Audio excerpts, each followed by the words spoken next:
नमस्कार, आप देख रहे हैं 4 PM और मैं हूं अभिषेक मिश्रा।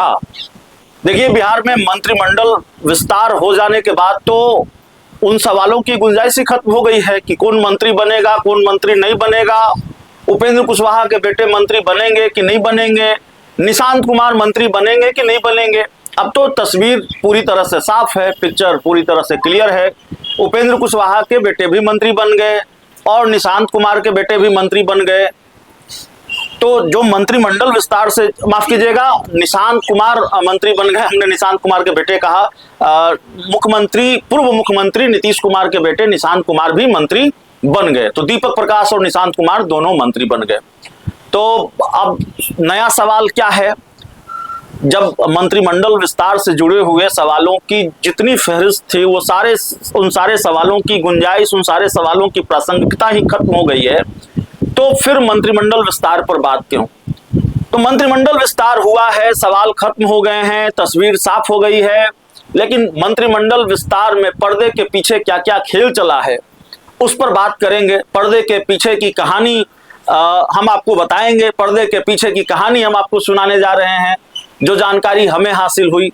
भाई, राजनीति है, मंत्री बनने के लिए बहुत पापड़ बेलने पड़ते हैं और राजनीति में जाहिर है सबको मंत्री बनना है, सबकी महत्वाकांक्षा होती है, इसमें कुछ गलत भी नहीं है। तो कुछ कहानी किससे, बनने वाले मंत्रियों से भी मुलाकात हुई, नहीं बनने वाले मंत्रियों से भी मुलाकात हुई, मंत्रिमंडल विस्तार से पहले भी मुलाकात हुई, मंत्रिमंडल विस्तार के बाद भी मुलाकात हुई। तो जाहिर है बहुत सारे कहानी किस्से हैं, पर्दे के पीछे बहुत खेल चल रहा था। तो हमको लगा कि भाई मंत्रिमंडल विस्तार के पीछे की जो कहानी है वो भी बतानी चाहिए। तो एक तो खबर है जो बहुत सामान्य है, अब बिहार की राजनीति के गलियारों में ये चर्चा बहुत आम हो चुकी है और ऐसी जानकारी हमारे पास भी आई थी कि नीतीश कुमार के बेहद करीबी एक नेता जो बिहार सरकार में लगातार मंत्री रहे हैं, उनका पत्ता साफ था, लेकिन आखिरी वक्त में नीतीश कुमार के हस्तक्षेप के बाद वो मंत्री बन पाए। जेडीयू के बड़े दिग्गज नेता हैं, दूसरी पार्टी से आए थे, एक राष्ट्रीय पार्टी से आए थे और उनका पत्ता साफ बताया जा रहा था।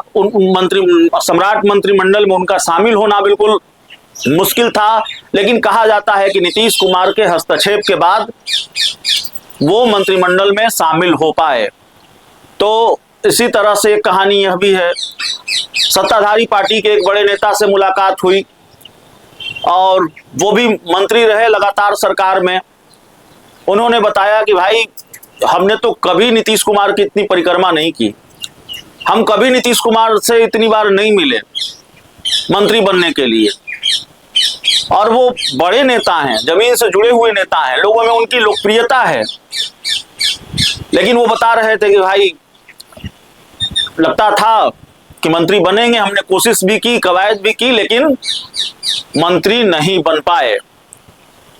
तो कई लोग हैं जो मंत्री नहीं बन पाए, रेस में थे और रेस में हमेशा रहे हैं। जब भी मंत्रिमंडल विस्तार की बारी आती है, जब भी मंत्रिमंडल विस्तार की बात होती है, तो ये लोग रेस में होते हैं। ये बड़े नाम है सत्ताधारी पार्टी के, लेकिन इस बार बड़े बड़े दिग्गजों का पत्ता साफ हो गया। पुराने चेहरों की वापसी हुई है, लेकिन कुछ चेहरों के नाम भी कट गए जिनका मंत्री बनना तय माना जा रहा था। सत्ताधारी पार्टी के एक विधायक हैं जो जय निशांत तय निशांत खूब कर रहे थे, निशांत को सीएम बनाने की बात कर रहे थे, लेकिन एक दिन जब मंत्रिमंडल विस्तार से पहले निशांत कुमार को लेकर हमने उनसे बात करनी चाहिए तो हमारा कैमरा देखते ही वो भड़क गए थे।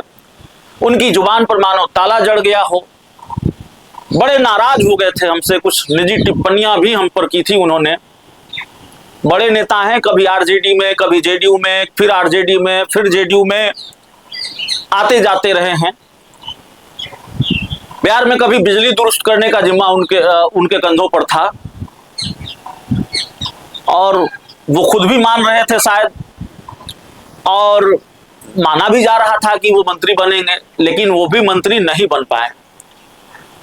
तो जाहिर तौर पर यह सारी कहानी है पर्दे के पीछे की, और भी बहुत सारी कहानियां हैं। लोगों से जब मुलाकात हुई तो जानकारी मिलती रही, जानकारी सामने आती रही।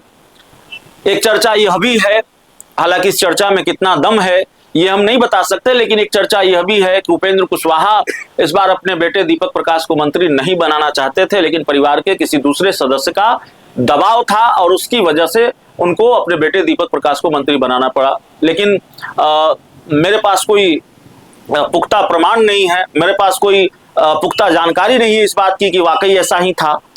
लेकिन बाकी सारी जो जानकारियां हमने दी हैं वो जानकारियां मिलती रहीं मंत्रिमंडल विस्तार से पहले और मंत्रिमंडल विस्तार के बाद, मुलाकातों के आधार पर, बातचीत के आधार पर। और मंत्रिमंडल विस्तार के पीछे की कहानी यही है, मंत्रिमंडल विस्तार के पीछे ये सारा खेल चलता रहा है। तो यही एक कहानी है, किस्सा है मंत्रिमंडल विस्तार का। तो मंत्रिमंडल विस्तार खत्म जरूर हो गया है, लेकिन पर्दे के पीछे की जो कहानी है मुझे लगा बतानी चाहिए। बिहार की राजनीति से जुड़ा हुआ जो और अपडेट होगा वो हम आपको बताएंगे, क्योंकि बिहार की राजनीति की तपिश ही ऐसी है। यहाँ सर्दी का मौसम होता है, गर्मी का मौसम होता है, बरसात का मौसम होता है, लेकिन बिहार की राजनीति में कोई सर्दी और बरसात का मौसम नहीं होता। यहाँ सिर्फ गर्मी का मौसम होता है। यहाँ की राजनीति का तापमान हमेशा चढ़ा होता है। तो मंत्रिमंडल विस्तार के बाद ये तपिश ठंडी पड़ जाएगी ऐसा नहीं है, खेल खत्म हो गया है ऐसा नहीं है। अभी बिहार की राजनीति में और भी नए नए खेल देखने को मिलेंगे। बहुत बहुत धन्यवाद।